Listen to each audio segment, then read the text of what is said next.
not be interested in this shit. This might not be the episode for you. I do apologize, but this shit got interesting for me. I'm gonna play the next clip. But a week from now, it's going to be Candace has mentioned several times that the ball is in our court. So here's what is going to happen. In the near future, there will be a live stream here in Phoenix where we address in a clear and comprehensive way the claims and accusations, the false accusations that have been made against Charlie's family, friends, and the people here at Turning Point. We plan to walk through everything carefully and thoroughly. If Candace is available, we would sincerely welcome her participation in that live stream at our studio here in Phoenix. At this point, we believe the ball is back in her court. Yay! Finally, you didn't have to get through all that shade that you were throwing me to get to the point that you were willing to answer questions, okay? Because that's what Charlie did for a living. He stood up on college campuses and he debated people. And he sat there principally and debated people because he felt that he had the moral high ground, okay? And that if those people disagreed with him, he could bring them over to his side. You guys have been actually acting and embodying the opposite of Charlie Kirk's spirit, okay? And you did it even in this. It was like one big character assassination. And it wasn't to me. That's what you guys don't understand. You're not attacking me. You are attacking millions of people around the world who watched a man, an innocent man, be publicly executed and then watched what felt very much like the state collude to feed us absolute horseshit about what took place on that day. You guys have even allowed people to inject themselves into his legacy that Charlie didn't even like. And we're supposed to believe you're doing this because you're his friend? Because you're committed to truth? You sat there and allowed the very people who pressured Charlie towards the end of his life to try to claim his whole legacy? And you're pretending we are the ones that are immoral? You're upset because you got caught lying. You're upset because you got caught with your pants down, but you cannot blame me for that, okay? These were your own errors. These were your own lies. And I was not going for a single second to let up on the pressure. In fact, I have been so strategic that I have been holding on to certain information, hoping that you would acquiesce to have a public conversation because I want to look you in the eye and I want to challenge you to lie to me because I care deeply about what happened to Charlie on that day. I don't think we're getting the truth. And I do believe that because you are not forthcoming about the information that you have, about Charlie texting you guys and saying that he thought he was going to be assassinated that very next day, okay? The day that he died, Charlie knew, said he thinks he was going to be killed tomorrow, and you guys are sitting on that information. So I'm the right person, yeah. I'm the right person to sit across from you and to ask you questions.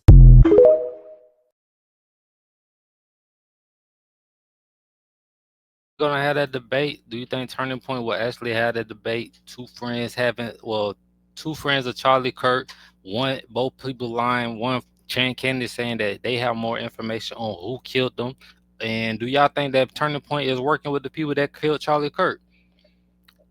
Why did they make so much money off Charlie Kirk when he died? Like, is all this shit in one and one? Are they part of the people that might be coming after Charlie Kirk? I mean, after Candace Owen now? Now, do I think something's going? I don't wish nothing on nobody, but do I think Candace does need to protect herself? Hell yeah, because Candace has a lot of information. Candace do be on point with a lot of her research and information. How does she get their information? I'm still trying to fucking learn, but she do a lot of digging and she be on point about a lot of shit. Um, when you going after these different governments and these people are high power, man, like people always telling me about the shit I talk about and just being one of being careful. Um,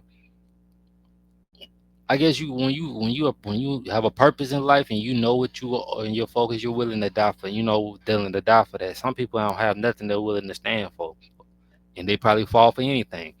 That's just how life works, man. It's unfortunate and everything, but I'm gonna get into this next video of Candace, And y'all let The me know French what are y'all probably think. thinking that now would be a good time to assassinate you so they could blame it on TPUSA. Yeah, I will say that was it was like the number top 500 comments yesterday was don't go to Turning Point USA, don't go to Turning Point USA. And I was actually willing to do that within reason. Like if we had a conversation and tried to plan it and book it. But I guess they never were being sincere, and I should have seen through that, because why would they? They are very obviously not trying to open themselves up to any inspection from the public. They are working with the feds to kind of bury the Charlie Kirk story. And that, my friends, to me, represents an end of an era. It makes me think about how intentional Charlie was about saying, we want this to be a youth organization. He wants it to be fresh. He didn't want to become the RNC. In fact, he wanted to take over for the RNC with youth and a commitment to truth. And unfortunately, I think now they're trying to turn the apparatus into the same stale, buy your way into the presence of someone, you do me a favor. And it's sad, but I do think that there is goodness and that is coming from this tragedy. And that goodness is that a lot of people are waking up to how it works, how the whole system works, how the whole matrix works. Okay, comments. We have Deb Skates. That is a massive donation. Thank you so much, Deb. He wrote, you may need some help with legal fees. Yeah.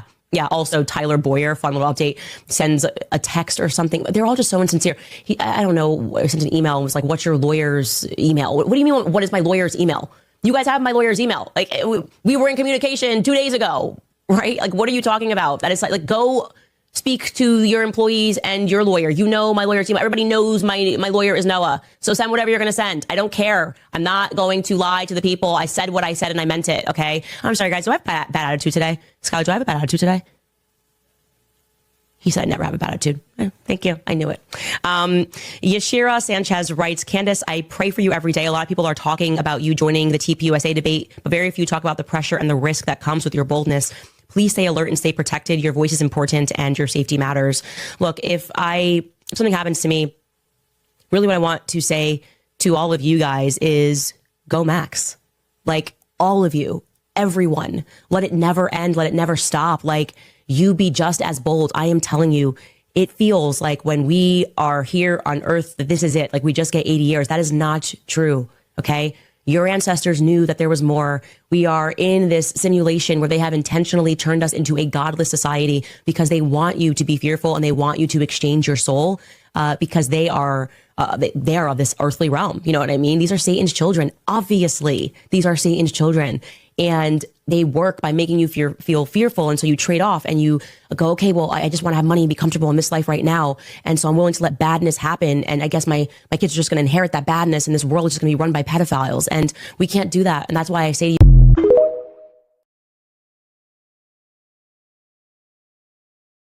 Bro, I think this world been ran by pedophiles, back to King James to everything, bro. I've been saying all of this, so she right on a lot of things, and they probably is gonna come after her. I don't know if she's gonna go in the TSPA situation, do the interview or whatever. But I would do it if I was her, and that's just me, cause what's there to like? But either way, cause you could die walking outside your house. She stand for what she believe in, and I respect it. I got one more video that I'm gonna play, and then I'm gonna get into some sports. As you can see, I'm sitting in Greg Gutfeld's seat. But why, you ask, would this be happening? The answer is I called French intelligence, and something may or may not have happened to Greg. it's hilarious. Laughing about actual violence is apparently hilarious so long as it comes through in the context of humor. All is fair in love and laughs. And Greg Gutfeld, after all, is a comedian, so they're not being tribal at all. They're just being funny. Remember, I don't make these rules. I just follow them. And so I'd like to show you another comedian from my tribe. His name is Ace Smart, and he's going to make a funny too. And remember, it's never violent as long as we're telling jokes and it's said in front of a comedian. Take it away, Ace Smart. No one in the United States should be retiring at 65 years old. Frankly, I think retirement itself is a stupid idea unless you have some sort of health problem. I wonder if I slap the out you, would that be anti-Semitic? Because I don't want to be anti-Semitic. I just want to slap the out you. Shut the up. I'm so sick of you cornball ass trying to stay relevant in front of that podcast equipment. Shut the up. You want us to go to work and grind for the rest of our life while you sit in front of the thing and sound intelligent? Shut the up. I speak for everybody that ever woke up on a Monday morning. Shut the up. Passionate, hilarious, relatable. It's funny. As long as it's a joke, it's funny, right? French people colluding to assassinate people is very funny. French intelligence. Ha ha ha ha ha ha. Anyways, more to this PR effort to, I don't know, suspend rational thinking. I think maybe they have worked so hard to poison us over decades and to dumb us down in the classroom that they're testing. They're seeing right now if they just keep repeating things over and over again, if we will just suspend our rational thinking altogether and follow them. I think that's it. That's what it must be. And Frank Turek has come out and he's telling us that Blake Neff, we should, even though he seems very insincere, you should know that Charlie told Frank, that actually Blake Neff is the smartest man that he knows. Trust the science. Take a listen. The night before Charlie was murdered, and I'm not just saying this, but I went into his office. This was after we had a meeting. You were in the meeting, Blake, me, you, Charlie, and some other folks. And he was going to dinner, and he said, hey, you're going to dinner with Blake and Danny. He said, Blake is my secret weapon. He's the smartest man I know. And he loved you. And for anybody to suggest, whether it's Candace Owens or any other person within TPUSA was somehow complicit in his murder, is to say that Charlie Kirk was such a bad judge of character that he put a bunch of traitors around him. If there's anything I knew about Charlie Kirk, is he knew how to spot talent and integrity and people that wanted to make a difference for the Lord and the country. It's all just so unconvincing and emotionally manipulative. It's so obvious. Like Charlie said that Blake Neff was the smartest person in the world. So you should just accept that. Okay. And that's what he told me. By the way, he had a very busy night before. He told Josh Hammer that his book was the greatest thing and everyone should buy Josh Hammer's book. He had that meeting, then he had a meeting with Frank Turk, and he was like, Blake Neff is the smartest person and nobody should question Blake Neff. It was a lot. Like they're telling us everything he said the night before, except for when he texted you guys and said that he thought they were going to kill him. Can we get to that part? Okay, we get it. Mikey's amazing. Blake Neff's the smartest dude we know. It's right here in the Bible. Can we get to the part of the evening before when Charlie said they are going to kill him, which maybe took place after all of that, all of the compliments that were paid? Guys, please stop. It's so fake and gay. It hurts me. It hurts me. It physically is hurting me. The level of fakeness and gayness that we are reaching at Turning Point USA is starting to make me go, ow. Okay? Please, I'm asking nicely. Can you give us something authentic? Because that's not going to cut it. That's just not going to cut it.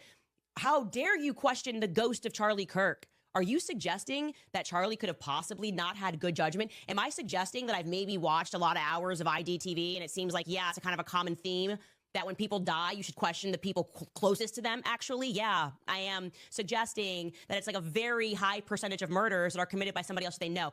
I think it's like north of 95% of murders. And no matter how many adjectives you assign to people at Turning Point USA, we're not going to accept this narrative, okay? We're not going to accept this narrative, especially when you're lying and you won't tell us the relevant portions. Who did he think was going to kill him? Andrew Colbert? Can you tell us, Andrew? Can you tell us, Blake Neff? Can you tell us, Mikey McCoy? Or was he just full of fluff? Just full of fluff at the end? Really just wanted Josh Hammer's book to be sold? You're bad at this. You want to know why you're bad at this? Because you're inauthentic. That's why. You're inauthentic. If you start telling the truth, you won't struggle with this issue. Nobody accepts this, okay? In other news and emotional manipulation, Tim Pool is having some sort of a breakdown. I don't really know what it's about. I don't know why he's tweeting about me all the time. I hope he gets well, but I do think about this whole situation, the people that's interested in this whole situation. Do you think that whoever Charlie had got himself involved with, he ain't got himself involved? Like sometimes, man, we think people have our best interests at heart, and we get so far deep into it that we can't get ourselves out. And the ones that we do truly love, we don't let them know what we're into because we trying to protect them. And that might have been a situation with him and Candace. They might have tried. I had the same situation. I guess I relate to it because that's how me and Q was.